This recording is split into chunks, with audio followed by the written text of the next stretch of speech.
नमस्कार. एकाक्षी MPSC मध्ये आपल्या सगळ्यांचं स्वागत आहे.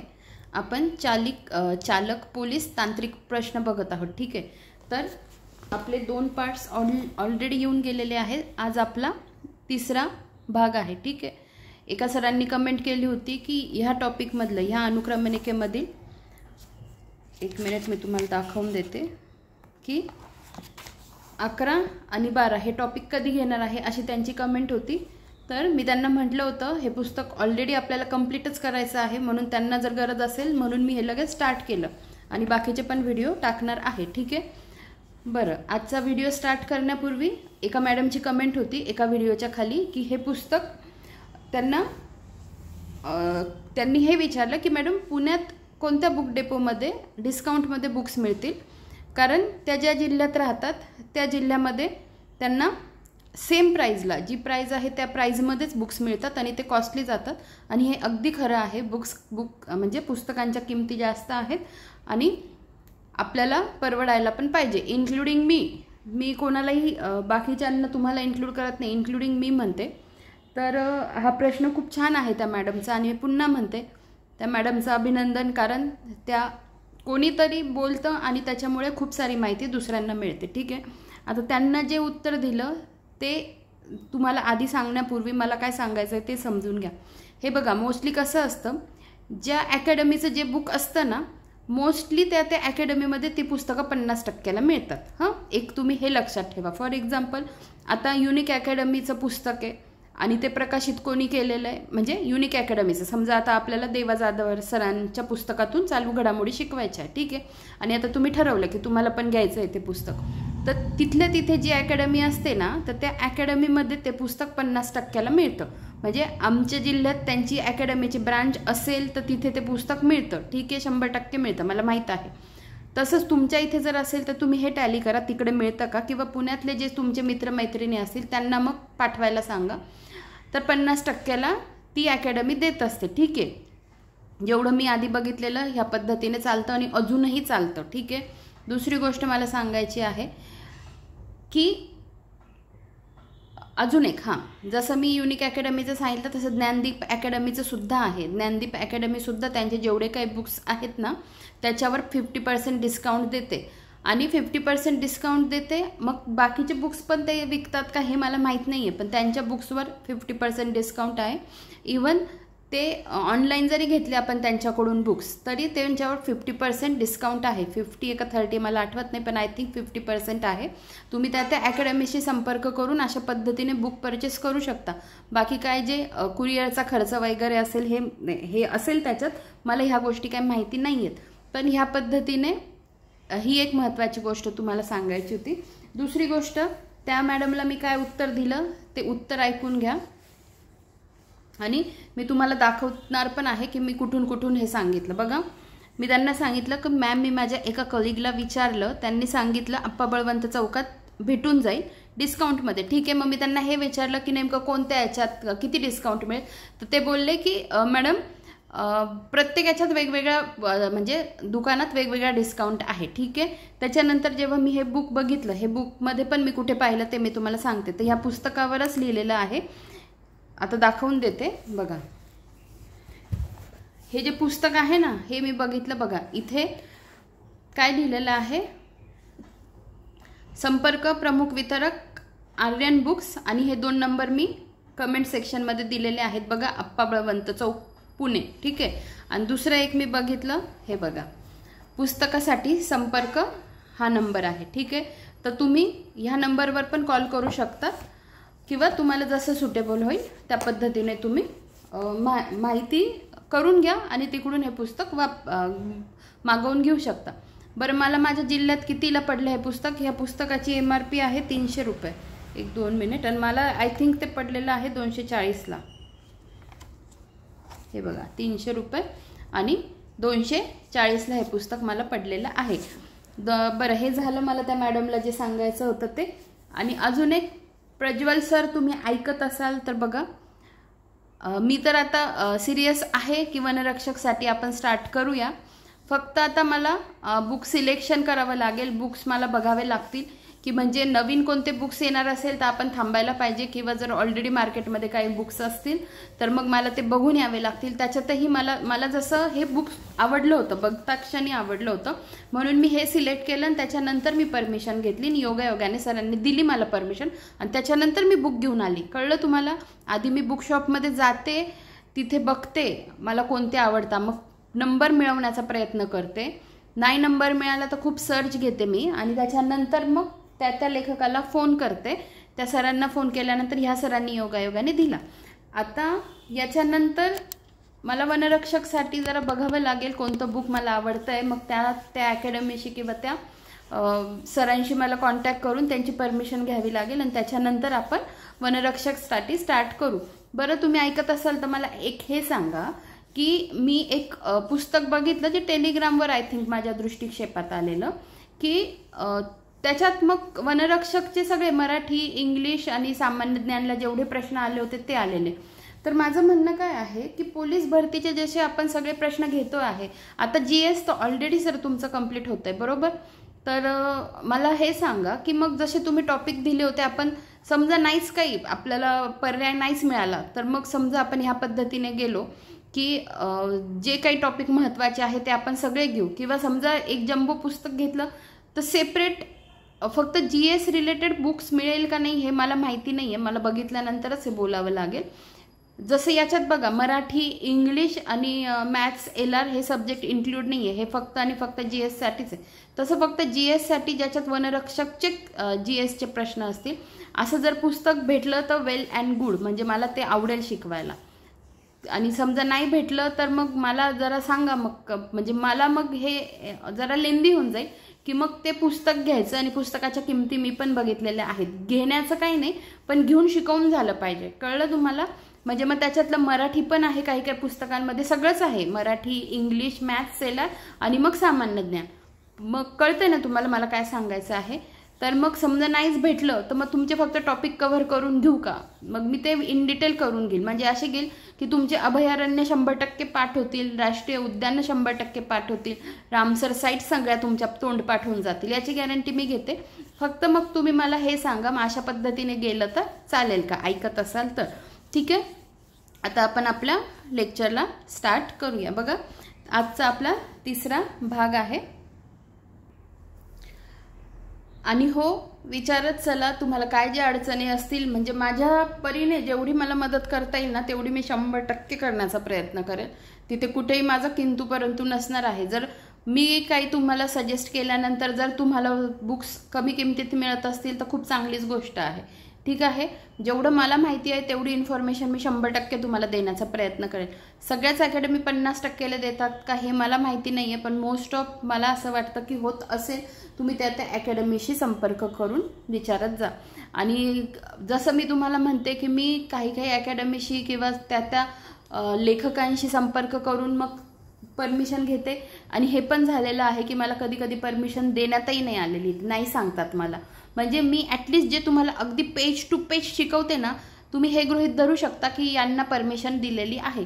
आणि जे मी फक्त क्वचित दाखवते आणि मग स्वतःच्या हँडरिटन नोट्स काढून शिकवते, क्वचित एखादं पेज दाखवते, एखादा प्रश्न दाखवते, तर त्याचे 2 अर्थ होतात. एक तर परमिशन दिलेली नसते किंवा मग मी परमिशन घेतलेली नसते.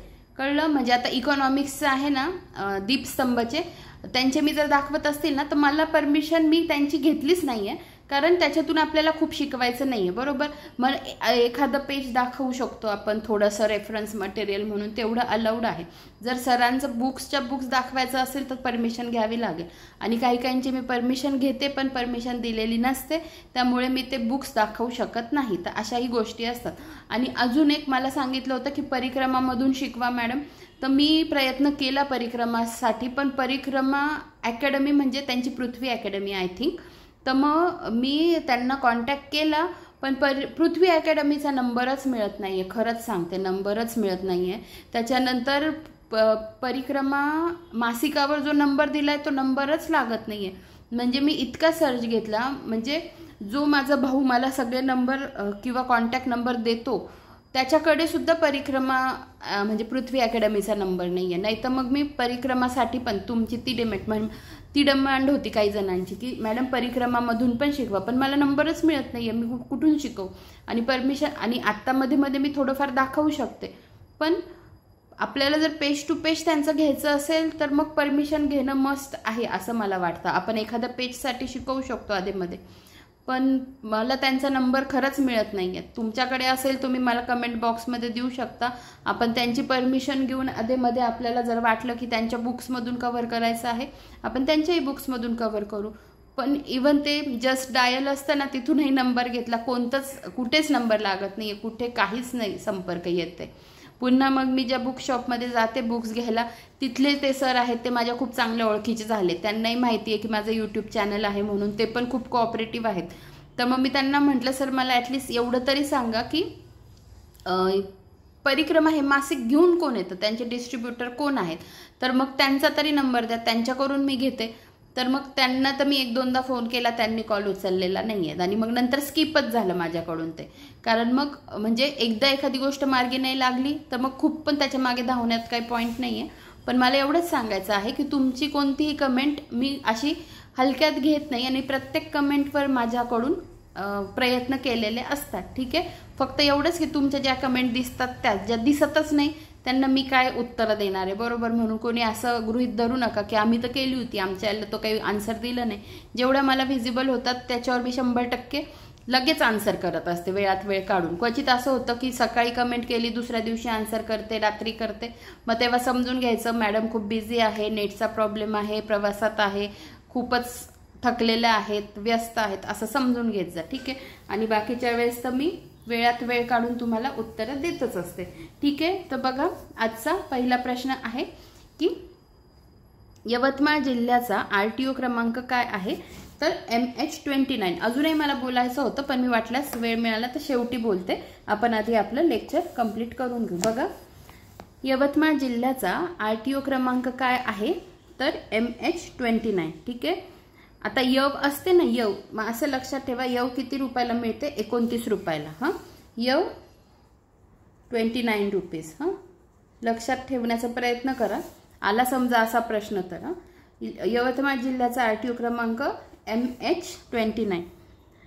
भारतामध्ये कोणती BS प्रणाली अत्याधुनिक आहे, तर BS6. ठीक आहे, BS6. नंतर वाहनाचे मायलेज कमी येण्याची कारणे काय आहेत, तर बघा, चुकीच्या पद्धतीने गिअर बदलणे, इंजिन ऑइल न बदलणे, वारंवार विनाकारण क्लचचा वापर करणे. ठीक आहे, आणि सेम प्रश्न पुढे पण आला आहे, तो पण लगेच आपण बघू की वाहनाचे मायलेज कमी येण्याची कारणे काय आहेत, तर बघा, रस्त्याला काटकोनात पार्किंग, इंजिन ऑइल न बदलणे, वारंवार क्लचचा वापर करणे. ठीक आहे, दोन्ही सेम प्रश्न होते म्हणून मी एकत्र घेऊन घेतले. पुढे बघा, वाहनाचे मायलेज झालं हे नाही म्हणजे NHAI या संस्थेच्या नावाचे पूर्ण रूप काय आहे, तर बघा, national highway authority of India. स्थापना कधी झाली आहे, 1995. 1995ला. आणि कायदा कधीचा आहे, कोणत्या कायद्याने, तर 1988च्या कायद्याने. ठीक आहे, चेअरमन कोण आहे, तर SK Yadav. S for Santosh आहे वाटतं, मला नीट आठवत नाही आहे, पण SK यादव हे त्यांचं नाव आहे, संतोष कुमार यादव. हां, पुढे बघा, वाहन चालकाने मद्यप्राशन केले आहे काय हे तपासण्यासाठी कोणते उपकरण वापरतात, तर ब्रेथ ॲनालायझर. 3 लेन असलेल्या एक्सप्रेसवेवरील सर्वात उजवीकडील लेन कशासाठी किंवा कोणासाठी असते, तर ओव्हरटेक करणाऱ्या वाहनांसाठी. वाहन चालकाने मद्यपान करून वाहन चालविले असता डॅश डॅश काय, तर त्यांच्यावर कायदेशीर कारवाई केली जाईल. समृद्धी महामार्ग कोणत्या 2 शहरांना जोडतो, मुंबई नागपूर. ठीक आहे, समृद्धी महामार्ग आम्ही गेलेलो आहे, त्याच्याने मी एकदाच गेलेली आहे. आम्हाला छत्रपती संभाजीनगरला जायचं होतं तेव्हा, आणि खरंच वेळ खरंच वाचतो, आणि रस्त्यावर काहीच नाही, म्हणजे खरंच त्याच्याने वेळ वाचतो, आणि चांगला आहे तो समृद्धी महामार्ग, आणि कमी वेळेत आपण पोहोचतो आपल्या डेस्टिनेशनला, तर फायदाच आहे त्या महामार्गाचा. पुढे बघा, आणि खूप शुकशुकाट पण आहे, तुम्ही पण गेले असाल तर जास्त काही कोणी दिसत नाही, कोणी भेटत नाही. आपल्याला पेट्रोल वगैरे भरायचं असेल तरी खाली उतरून मग पेट्रोल वगैरे भरावं लागतं, जेवढं आमच्या याच्यात होतं तेवढं. त्यामुळे तो सलग जो महामार्ग आहे, कुठेच आपल्याला अडचणी काही येत नाही, सलग आपली गाडी चालू राहते आणि आपण लवकरात लवकर आपल्या डेस्टिनेशनला पोहोचतो. म्हणजे आम्ही छत्रपती संभाजीनगरला खूप लवकर वेळेत पोहोचलो होतो. बघा, शिकाऊ चालकाला कोण प्रशिक्षण देऊ शकते? तर मान्यताप्राप्त वाहन प्रशिक्षक. पुढे बघा, ब्रेथ ॲनालायझरचा वापर कशासाठी केला जातो? तो श्वासातील अल्कोहोलचे प्रमाण मोजण्यासाठी. ब्लॅक स्पॉट ही संकल्पना कशाशी संबंधित आहे? तर रस्त्यावरील वारंवार अपघात होणारे ठिकाण. ब्लॅक स्पॉट ही संकल्पना कशाशी संबंधित आहे? रस्त्यावरील वारंवार अपघात होणारे ठिकाण. बघा, ब्लॅक स्पॉट आपण बघितला, त्याच पद्धतीने ब्लाइंड स्पॉट एक बघून घेऊ. म्हणजे हे दोन्ही प्रश्न जेव्हा एकत्र विचारले जातील किंवा ऑप्शनमध्ये असतील तेव्हा तुम्हाला कन्फ्युजन होणार नाही. वाहन चालविण्यासंदर्भात ब्लाइंड स्पॉट म्हणजे तर आरशामध्ये न दिसणारा भाग. ठीक आहे, वाहन चालविण्यासंदर्भात ब्लाइंड स्पॉट म्हणजे आरशामध्ये न दिसणारा भाग. ठीक आहे, ब्लाइंड स्पॉट आरशामध्ये न दिसणारा भाग. आणि ब्लॅक स्पॉट म्हणजे रस्त्यावरील वारंवार अपघात होणारे ठिकाण. आता याच्यावरून एक तुम्हाला जस्ट सांगते मी की मी जस्ट पास आउट म्हणजे इंटर्नशिप वगैरे झाली आणि माझी जिथे ड्युटी होती म्हणजे पहिलाच माझा पगार झालेला होता त्यावेळेस. आणि मी आता कसं आहे 22-23 वर्षाची असेल मी तेव्हा. आणि मल्टी स्पेशालिटी हॉस्पिटलमध्ये माझी ड्युटी आय थिंक 10 काम करता 10:30 व्हायचे मला निघता करता. आणि ज्या रस्त्याने मी यायची रात्रीची तर तिथे माझा ॲक्सिडेंट झालेला. म्हणजे 1 महिना मी ड्युटी केली, त्याच्यानंतर ॲक्सिडेंट झालेला. तर तो तिथे ना वारंवार अपघात होता, तिथे वारंवार अपघात होता. ठीक आहे, मग याला आपण काय म्हणू? Black spot. हां, रस्त्यावरील वारंवार अपघात होणारे ठिकाण. आणि म्हणजे आपण म्हणतो ना की कधी आपण मरण पाहिलं आहे का? तर मी माझं मरण तेव्हा पाहिलेलं. तर आणि मग त्या प्रत्येक घटनेतून मी काहीतरी शिकत असते. म्हणजे मरण समोर असताना सुद्धा म्हणजे तो अपघात इतका भयानक होता की माझी गाडी जी होती ती पूर्ण फरफटत गेली आणि मी पण खूप लांबवर फरफटत गेली होती. आणि माझ्या गाडीला तर बरंच डॅमेज झालं होतं आणि मलाही बरंच लागलं होतं. आता ऐकून घ्या, हे फार महत्त्वाचं आहे. आणि जो कालावधी होता की गाडी पण फरफटती आहे, कारण माझी गाडी वेगात होती आणि रस्त्यावर जास्त कोणी नव्हतं आणि टर्न आला होता ना, त्या टर्नला माझी गाडी स्लिप झालेली. आणि ज्या वेगात ती फरफटल्या गेली आणि त्या वेगातही जी मी फरफटल्या गेली, तर तेवढ्या कालावधीत की मला हे कळतं आहे की माझा ॲक्सिडेंट होतो आहे, पण एवढ्या कालावधीत पण मी काय विचार करत असेल की आता तर मी मरणारच आहे, पण परमेश्वरा एकच काम कर की माझ्या घरचे माझी वाट बघत असतील, काही कारण माझ्या आईवडिलांना सांग की तुमची मुलगी ह्या जगात नाही आहे. एवढंच फक्त तू काही पण कर. कारण काय व्हायचं, रात्र झाली ना की आई वाट बघायची घरी. आणि त्या दिवशी पण आई बाहेर, आमचं रो हाऊस होतं तेव्हा, आम्ही रो हाऊसमध्ये राहायचो, तेव्हा आई जोपर्यंत मी येत नाही ना तोपर्यंत वाट बघत बसायची. तर मग मी ते एक तिथे अनुभवलं की म्हणजे मग आपण मरणाला घाबरतो का? तर मला एवढं कळालं होतं की आता मरायचं आहे, कारण तो ॲक्सिडेंट त्या पद्धतीचा होता की मी मरती आहे हे कळत होतं. पण त्याहीपेक्षा मला ही काळजी होती की माझ्या घरच्यांना काही करून सांग की तुमची मुलगी मेली आहे असं. पण मी मेली नाही ॲक्च्युली. मग काय झालं, एक रिक्षावाला, एका बाजूने रिक्षावाला जात होता आणि एक जोडपं 2 व्हीलरवर जात होतं. बघा, रस्त्यावर कोणी नव्हतं. म्हणजे चांगुलपणा कसा असतो लोकांचा, आणि ह्या गोष्टी करायला पाहिजे. मी नेहमी सांगते की माझ्या बोलण्यात अवांतर गोष्टी येतात, ह्या फार महत्त्वाच्या असतात. त्याच्यातून खूप काही शिकण्यासारखं पण असतं. आणि पुन्हा सांगते, ज्यांना खरंच इंटरेस्ट नसेल त्यांनी बिनधास्त पुढे ढकलून द्या व्हिडिओ. कुठेही आपल्याला ही बळजबरी नाही ऐकायची. तर मग माझ्या एक जोडपं चाललं होतं, 2 व्हीलरवर होतं आणि योगायोगाने एक रिक्षा पण चालली होती. बघा, ते जोडपं किती चांगलं असेल, त्यांनी गाडी थांबवली, 2 व्हीलरवरून ते उतरले आणि त्यांनी त्या म्हणजे त्या काकू होत्या, त्यांनी मला, त्यांच्या नवऱ्याने आणि त्यांनी मला असं विचारलं व्यवस्थित कुठली आहे काय आहे. आणि मी एवढं लागलेलं होतं, एवढ्या शुद्धीत मी म्हणत होती की इथे जे हॉस्पिटल आहे ना, मी तिथूनच जॉब करून इतक्यात आली आहे, तुम्हाला न्यायचं असेल तर तुम्ही मला त्या हॉस्पिटलमध्ये न्या, तिथे माझे सगळे डॉक्टरच आहेत ओळखीचे. मग त्यांनी रिक्षा थांबवली, रिक्षामध्ये मला घातलं, स्वतः दोघं नवरा बायको तिथपर्यंत आले. रिक्षावाल्याने पण 1 रुपयाही नाही घेतला, त्यांनी मला माझ्या हॉस्पिटलच्या सुपूर्द केलं आणि स्वतः निघून गेले. मी आज तागायतपर्यंत ते नवरा बायको आणि त्या रिक्षावाल्या दादांना आजपर्यंत ब्लेसिंग्स देते. बघा, लोक निघून जातात पण यांनी मला शेवटपर्यंत सोडलं नाही आणि त्याच्यानंतर त्यांनी मला घेऊन गेले आणि तिथे मग ॲज युजल माझेच कलिग होते मला ट्रीट करणारे.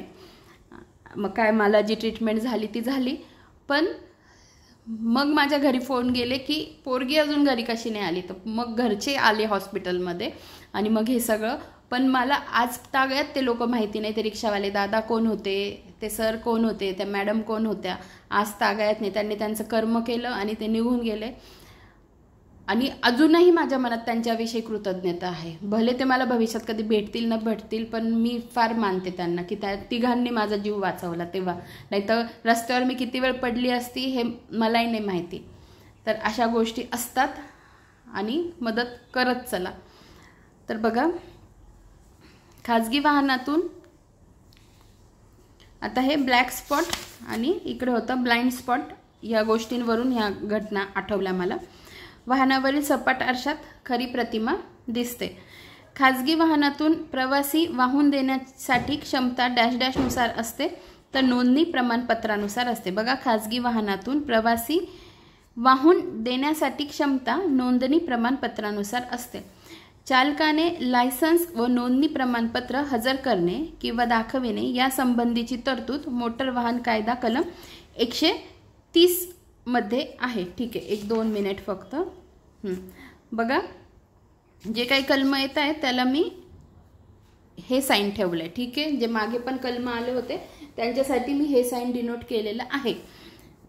तर इथेही मी ते साईन केलेलं आहे. आता कोणतं कलम आलेलं आहे मोटर वाहन कायद्याचं 130. बघा, चालकाने लायसन्स व नोंदणी प्रमाणपत्र हजर करणे किंवा दाखवणे यासंबंधीची तरतूद कलम 130 मध्ये.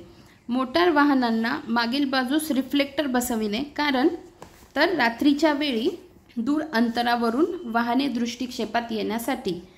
रात्रीच्या वेळी दूर अंतरावरून वाहने दृष्टिक्षेपात येण्यासाठी.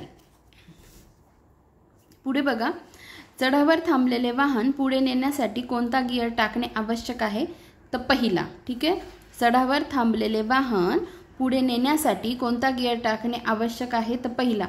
विरुद्ध दिशेने येणाऱ्या वाहनांना कोणत्या बाजूने जाऊ द्यावे तर तुमच्या उजव्या बाजूने. MH26 हे कोणत्या जिल्ह्याचे वाहन पासिंग आहे तर नांदेडचे. ठीक आहे. LMV म्हणजे काय, लाईट मोटर व्हेकल.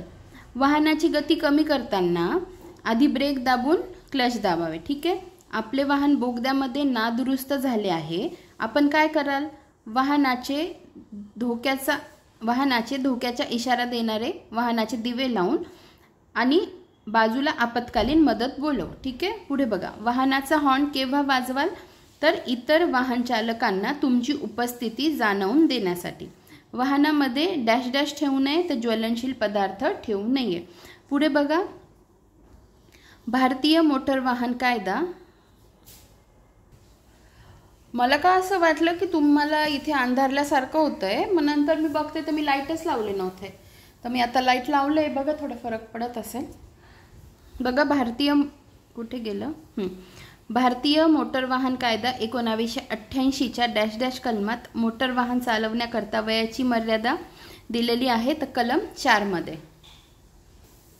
आणि व्हिडिओ झाला ना की मला तुम्हाला एक किस्सा सांगायचा आहे, म्हणजे ज्यांना इंटरेस्ट असेल त्यांनी ऐका, बाकीच्यांनी मग तुम्ही नाही ऐकलं तरी चालेल, पण मला असं वाटतं सगळ्यांनी ऐका, कारण त्याच्यातून काहीतरी बोध मिळतो, त्याच्यातून काहीतरी कळणार आहे आपल्याला की आपण एक पहल केली की मग बाकीचे लोक कसे त्या दृष्टीने बघतात आणि फक्त आपल्याला हिम्मत करायची गरज असते. तर अशी ती गोष्ट आहे, तर मी तुम्हाला सांगेल जी स्वतःच्याच बाबतीतली आहे, पण आधी आपण अभ्यास करून घेऊ. ठीक आहे.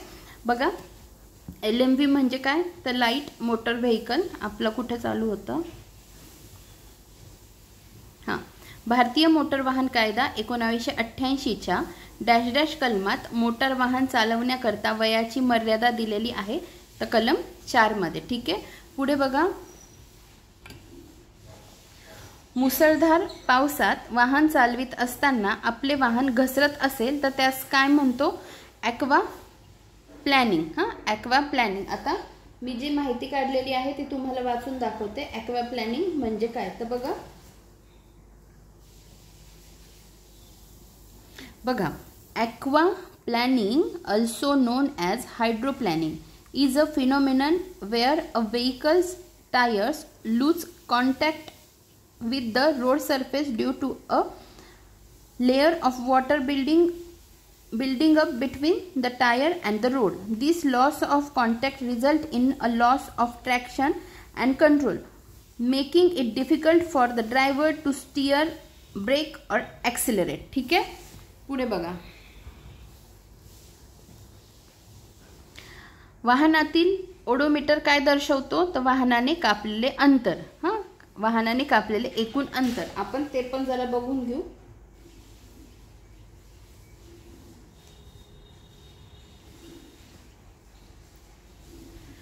An odometer is a device that measures the total distance traveled by a vehicle like a car or bicycle.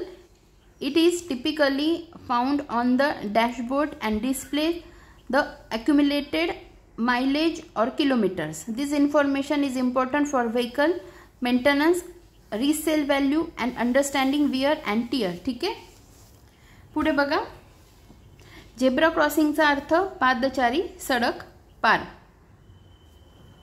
म्हणजे झेब्रा क्रॉसिंग काय की जे पायी चालणारे असतात ते तिथे क्रॉसिंग करत असतात. बघा पुढे. समांतर पार्किंग म्हणजे काय, तर पार्किंग केलेल्या वाहनास समांतर पार्किंग. पुढे बघा. वाहनाचे मायलेज कमी येण्याची कारणे काय आहेत, आपलं बघून झालेलं आहे. वाहनाची गती कमी करताना हे पण माहिती आहे, आधी ब्रेक दाबून मोटर मग क्लच दाबावा. ठीक आहे, पुढे बघा.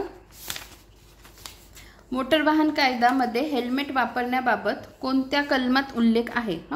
बघा, मोटर वाहन कायद्यामध्ये हेल्मेट वापरण्याबाबत कोणत्या कलमात उल्लेख आहे, तर 129 या कलमात उल्लेख आहे.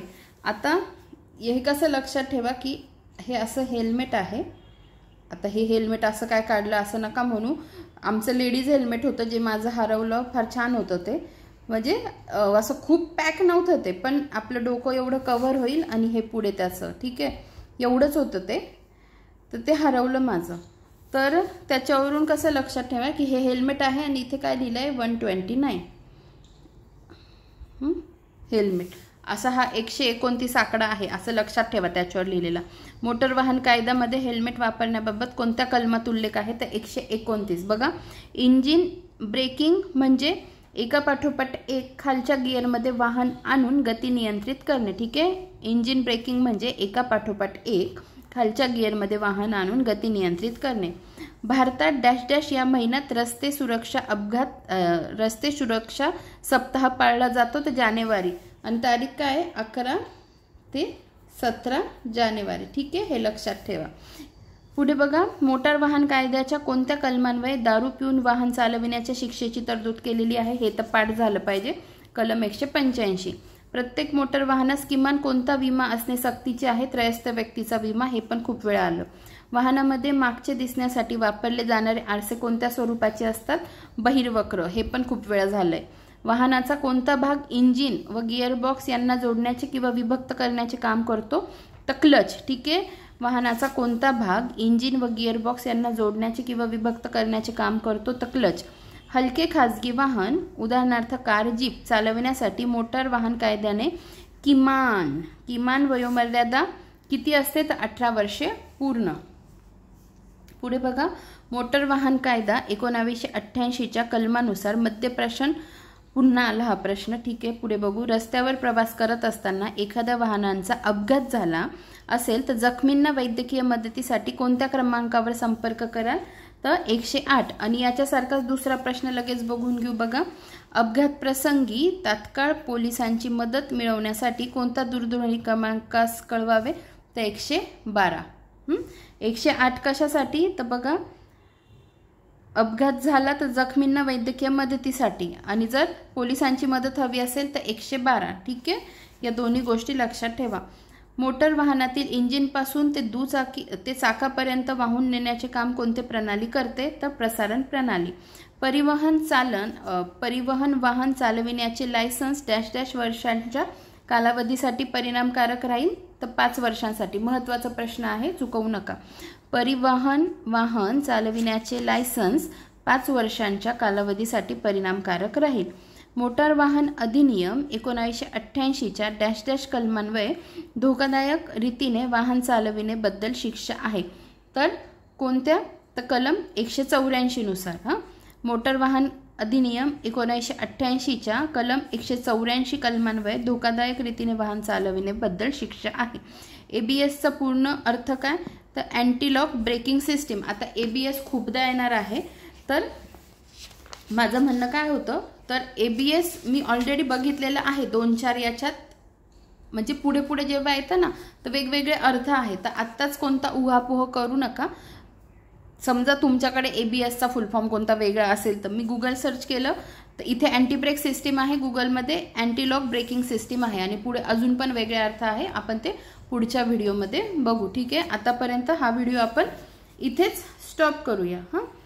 तर मला 2-3 मिनटात थोडक्यात सांगायचा प्रयत्न करते की जेव्हा मी मल्टीस्पेशालिटी हॉस्पिटलमध्ये होते तर मी ॲज अ मेडिकल ऑफिसर त्या ज्या वॉर्डमध्ये होते, मला मेल वॉर्ड दिलेला होता आणि मेल वॉर्डमध्ये एक 20-22 वर्षाचा मुलगा असेल आणि तो बिहारचा होता ॲक्च्युली, आणि तो एका साईटवर कामगार म्हणून काम करत होता आणि तो खूप वरून खाली पडला. त्याचा ॲक्सिडेंट झाला आणि त्याचे मल्टिपल फ्रॅक्चर झाले, म्हणजे बिचारा उठूच शकत नव्हता, बेड रिडन होता पूर्ण. त्याला सगळं जागेवरच, म्हणजे त्याचे हात फ्रॅक्चर, मान फ्रॅक्चर, मानेचे काही मणके, नंतर त्याचे पाय फ्रॅक्चर, अशा पद्धतीने ते होता.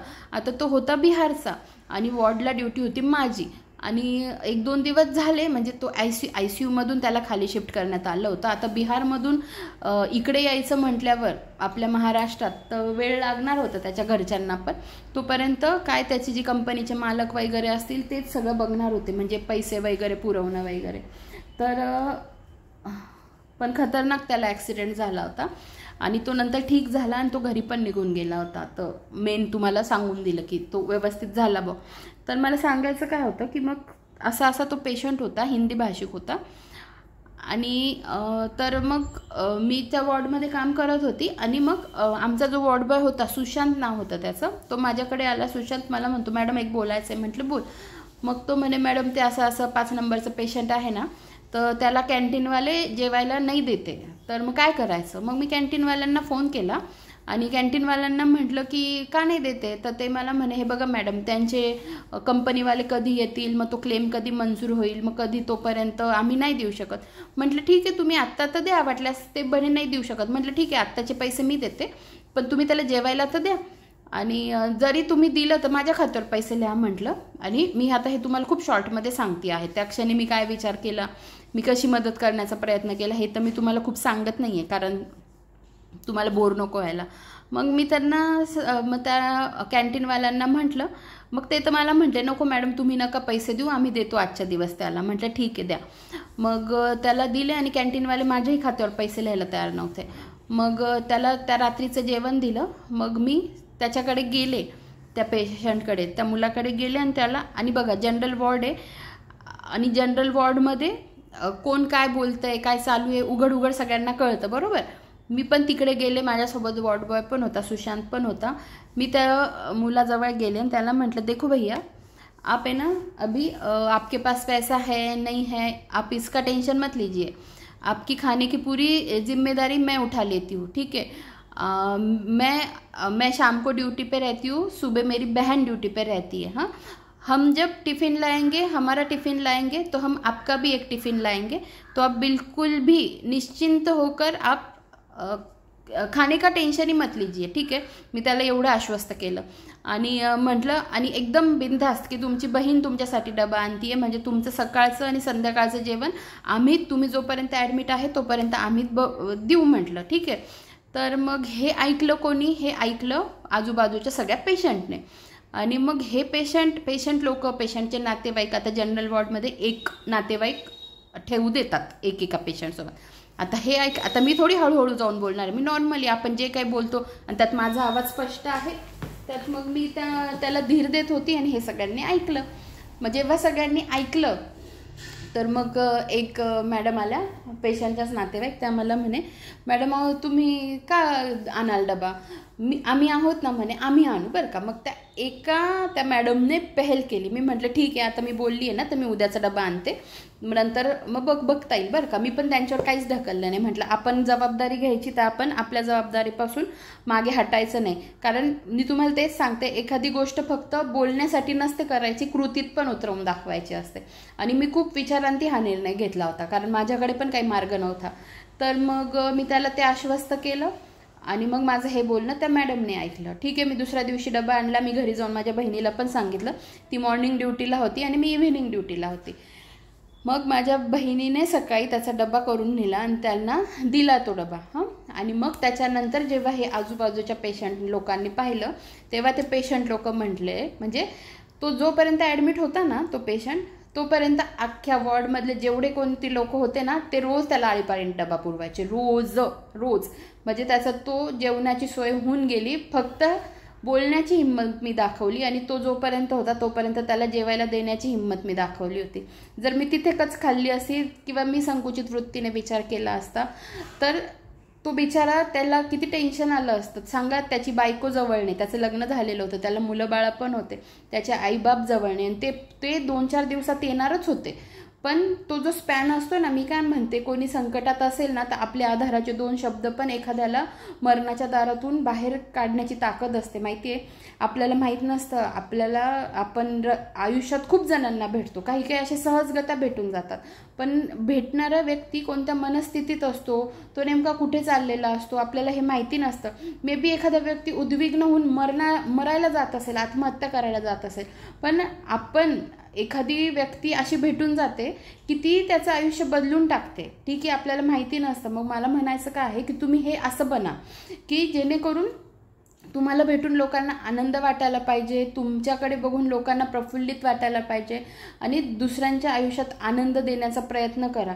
म्हणजे एखादी व्यक्ती जर आत्महत्या करण्याच्या उद्देशाने जात असेल, पण रस्त्यात जाता जाता वाटेत आपण समजा त्या व्यक्तीला भेटलो आणि त्या व्यक्तीचं मत, म्हणजे हे माहिती पण नसतं आपल्याला की ती मरायला चालली आहे म्हणून, पण फक्त आपल्याशी भेटून जर त्या व्यक्तीचं मतपरिवर्तन होत असेल, आपल्या सानिध्यात येऊन जर त्या व्यक्तीला नवीन आयुष्य भेटत असेल, तर काय हवंय या व्यतिरिक्त काय हवंय. ठीक आहे, मी तुम्हाला तेच म्हणते, एक वेळ 2 पैसे कमी कमवा, पण ह्या गोष्टी पदरात असू द्या. फक्त पुण्याच्या हव्यासापोटी पुण्य नका करू बाळांनो. जे नॅचरली होतं ना, म्हणजे आता अशा घटना घडत असतील, समजा आम्ही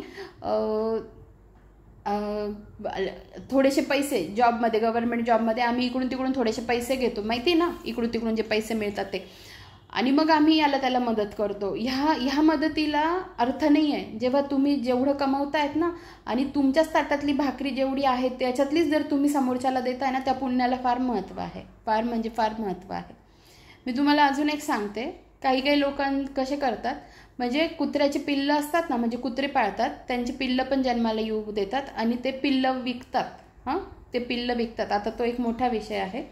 आणि मग ते पिल्लं विकून मग त्याच्यावर, आता मी हे बोलायला पाहिजे नाही बोलायला पाहिजे हे माझा पार्ट नाही आहे, पण मला ॲक्च्युली आईपासून बाळांना वेगळं करायला आवडत नाही. आता मी हे एवढं बोलते ना, ती एक वेगळी कथा आहे माझ्या आयुष्यातली, की ज्याच्याने, म्हणजे आपण म्हणतो ना की माणसाळलेला आहे हा प्राणी, माणसाळलेला आहे, तसं मी जनावरांच्या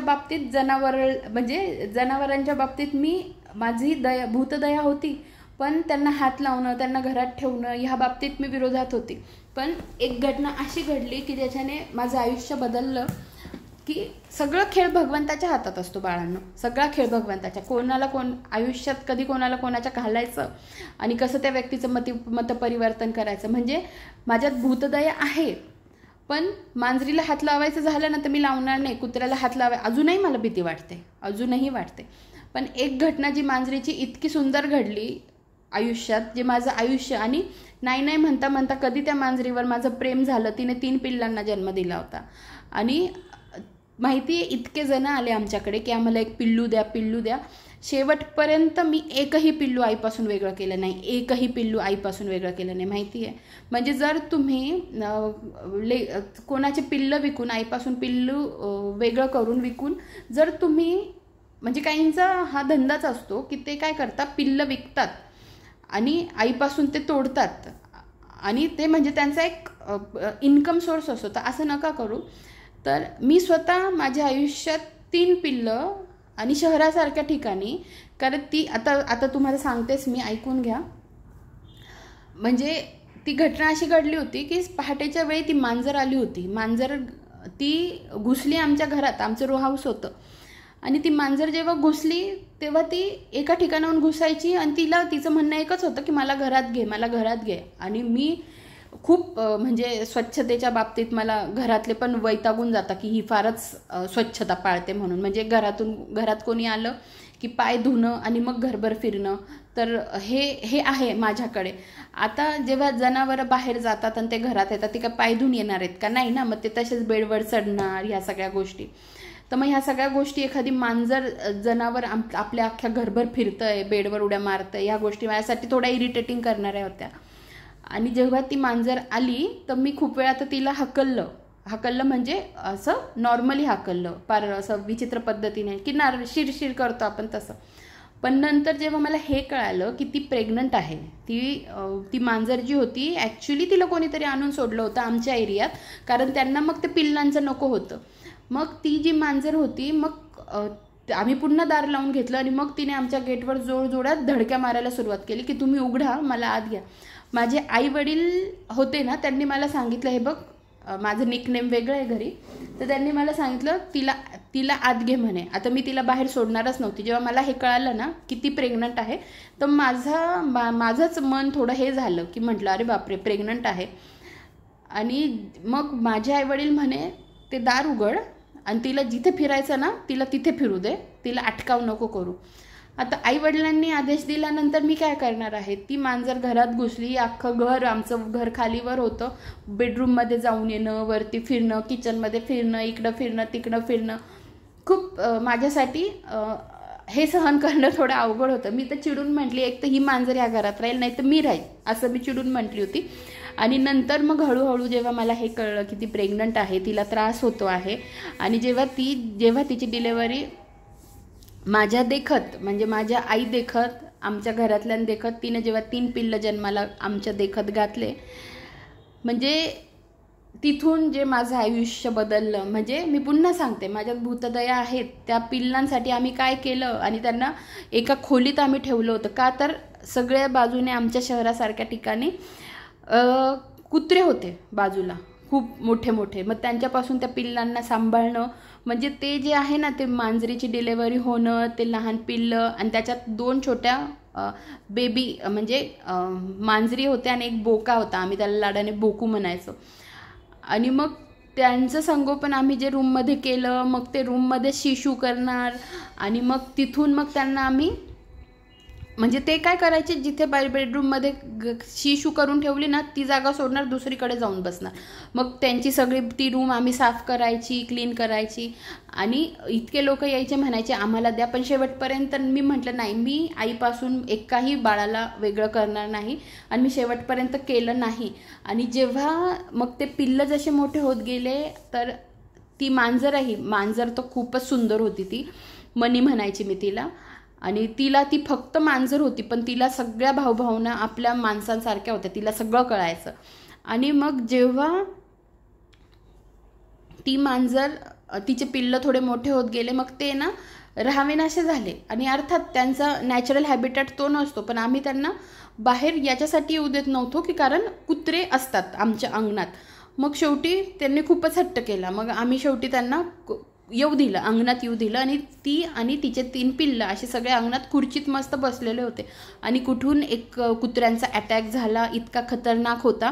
योगायोगाने माझे वडील बाहेर होते, माझा भाचा बाहेर होता, मी बाहेर गेले. आणि जेव्हा आम्हाला कळलं, आणि मग ती झटापट जी झाली, आम्ही कुत्र्यांच्या तावडीतून त्या पिल्लांना कसं वाचवलं ते आमच्या जीवाला माहिती. त्यांना बाहेर येऊ देण्यात काहीच नाही, पण कुत्रे टपून बसलेले होते. मग ते पिल्लं आणि ती मांजर यांना आम्ही सोडवलं. आणि जेव्हा ते मांजरीने पाहिलं की माझ्या वडिलांनी कसं त्या कुत्र्यांच्या तावडीतून, किंवा आम्ही कसं, खास करून त्या वडिलांना खूप जवळ जायची वडिलांच्या, मग ती वडिलांच्याच पायात घोटाळत होती खूप वेळ. आणि मग ती जेव्हा आम्हाला हे कळलं की आता हे पिल्लं पण ऐकणार नाही, हे बाहेरच राहतील आणि यांचा जीव पण इथे धोक्यात आहे, तेव्हा आम्ही एक पिंजरा मागवला भाड्याने, मोठा पिंजरा. त्या पिंजऱ्यामध्ये आईला तिने पिल्लांना घातलं आणि अशा ठिकाणी जंगल टाईप, म्हणजे जिथे त्यांच्या जीवाला धोका नसेल तिथे त्यांना नेऊन सोडलं. तर म्हणजे हे आत्ता बोलताना पण माझा कंठ दाटून येतो, कारण त्या मांजरीवर आणि त्या पिल्लांवर कधी मी जीवापाड प्रेम करायला लागली हे मलाच कळालं नाही. आणि त्यांना सोडणं तर भाग होतं, आम्हाला त्यांना आमच्यापासून दूर करायचं नव्हतंच. पण जी तिची वेळ होती ना, तिच्या पिल्लांची आणि तिच्यावर जी वेळ होती, एवढ्या गल्लीमधून तिने आमचंच घर निवडलं होतं तिथे येण्यासाठी. आणि ह्या सगळ्या गोष्टी मी डोळ्यांनी पाहिलं आणि ॲक्च्युली हे खूप आहे वर्णन करण्यासारखं, जे मी थोडक्यात सांगितलं. तर ती जी मांजर होती ती माझ्या स्मरणातून कधीच नाही जाणार. म्हणजे म्हणतात ना ऋणानुबंध असतात, तर त्यांच्यासोबत पण ऋणानुबंध आमचे तेव्हाचे होते. आणि जेव्हा आम्ही चौघांना, ती आणि तिचे 3 पिल्लं, जेव्हा आम्ही त्यांना चांगल्या ठिकाणी, सुरक्षित ठिकाणी व्यवस्थित कारमध्ये घालून सोडून आलो, त्याच्यानंतर मी 2 दिवस कॉन्स्टंट रडत होती. मला